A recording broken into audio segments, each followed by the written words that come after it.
For more information, please visit restoreportsmouth.com.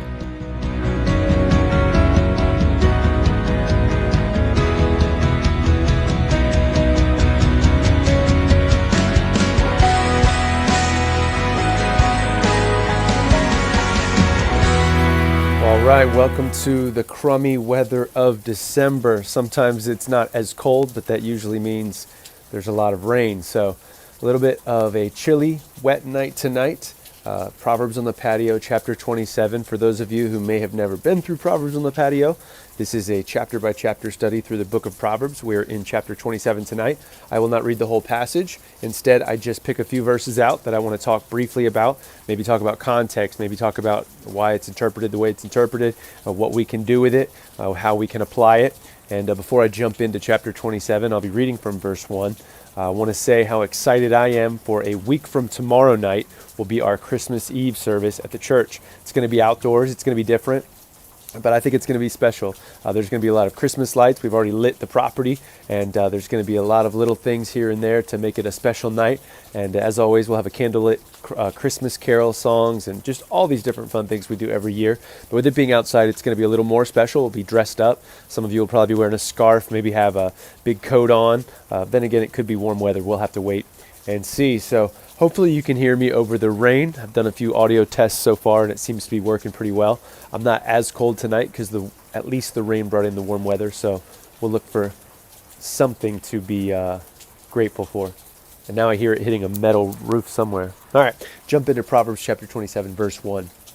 The writer says, "Do not boast about tomorrow, for you do not know what a day may bring." Now this may seem counterintuitive because to this point, the Proverbs have been written about preparing for the future. But then here he says, don't boast about tomorrow because you do not know what a day may bring. So we have to really see both sides of this here.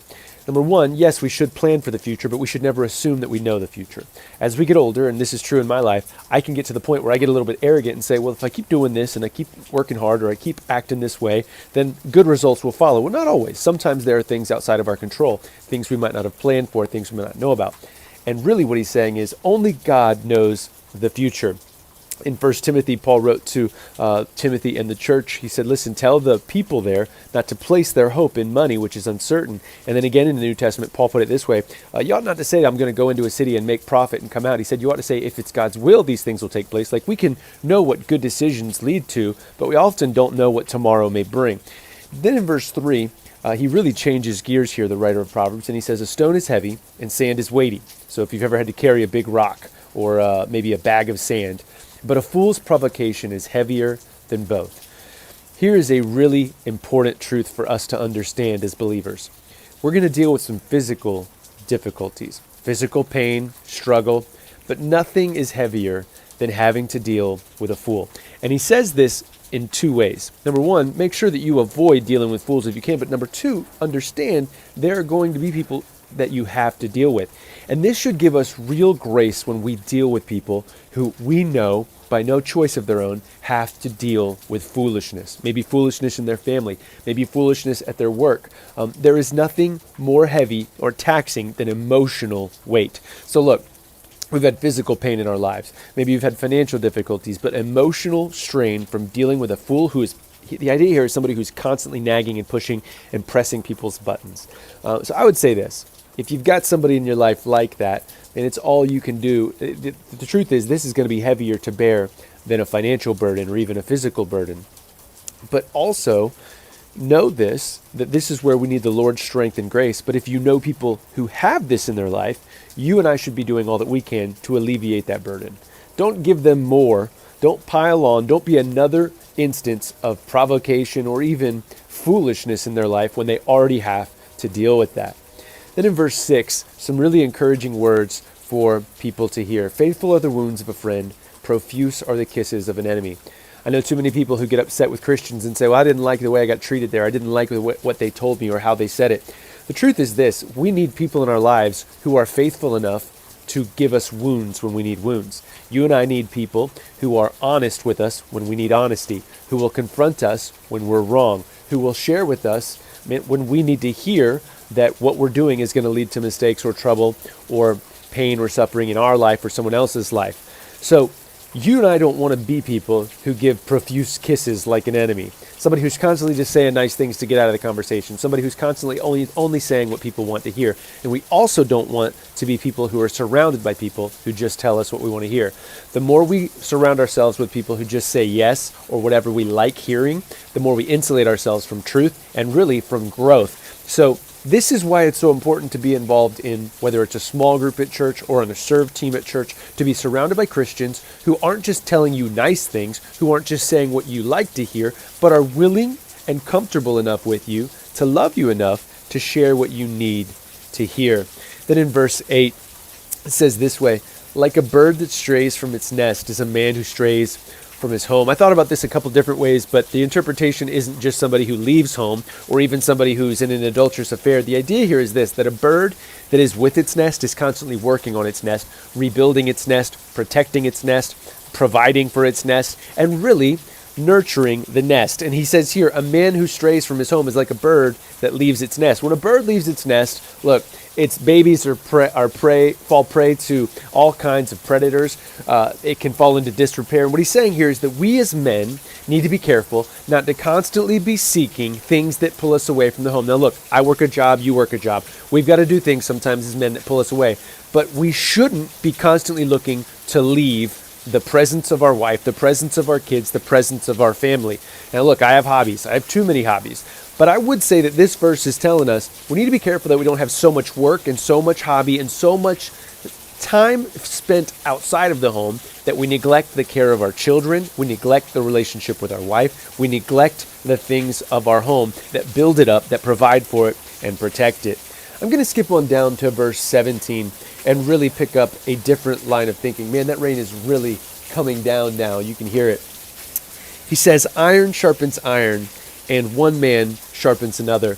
This is why we believe in being in close relationship with others. You've heard this verse hundreds, maybe thousands of times. This goes beyond just being involved in a group with somebody. This is the idea of having somebody who is close to you. Not just a group of friends, but a close friend, a mentor, a confidant, somebody you trust, somebody that you trust them enough to hear what they have to say about you, and they trust you enough to hear what you have to say about them.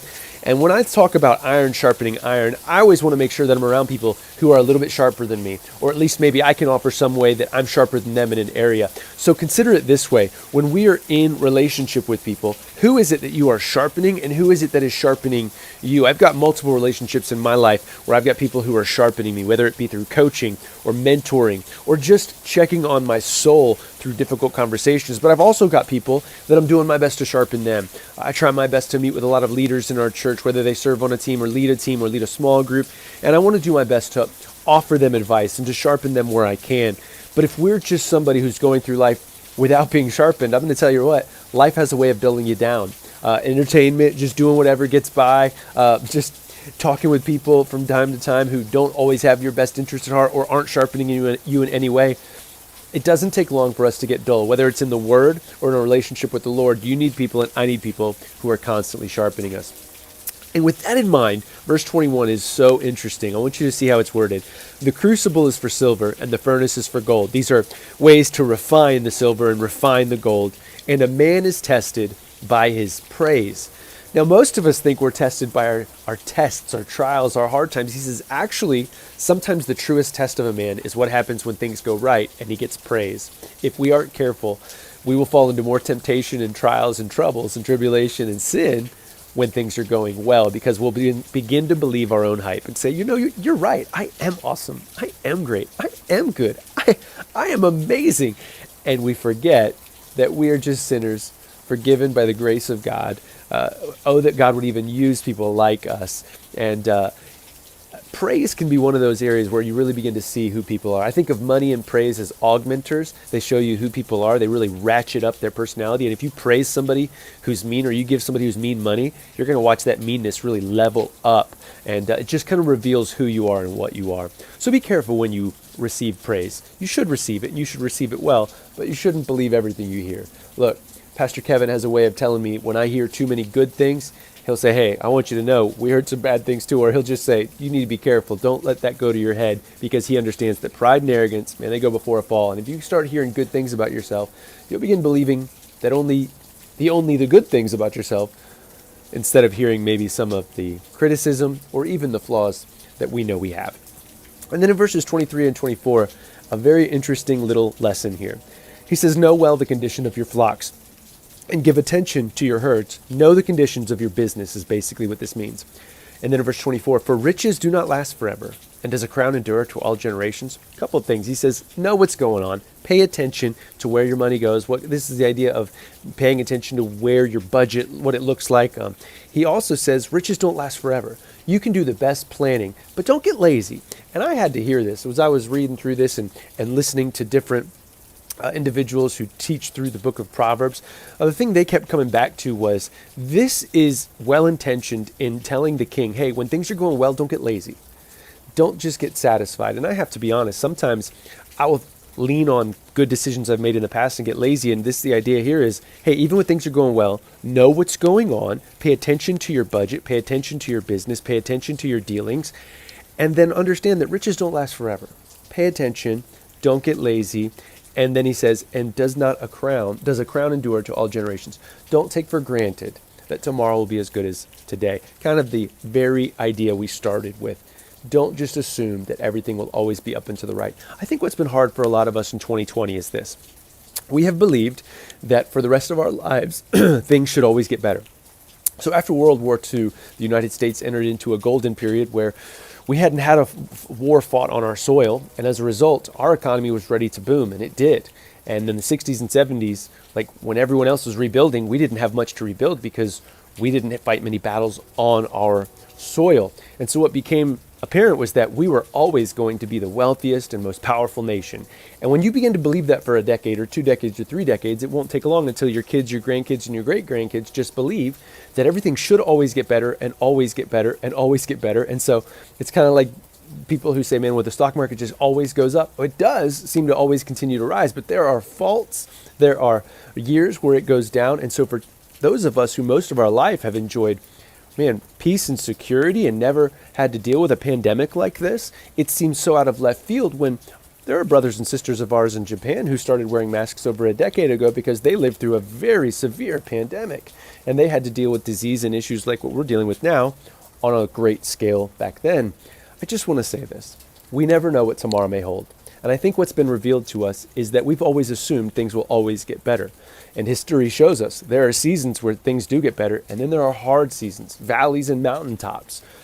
The idea here is this. We can trust God when things are going well. We can trust God when things are not going well. Learn to place your trust in God. Don't just assume things will get better. Proverbs chapter 27, a great study tonight. Looking forward to chapter 28 next week. Hope to see you guys this Sunday at 9:30.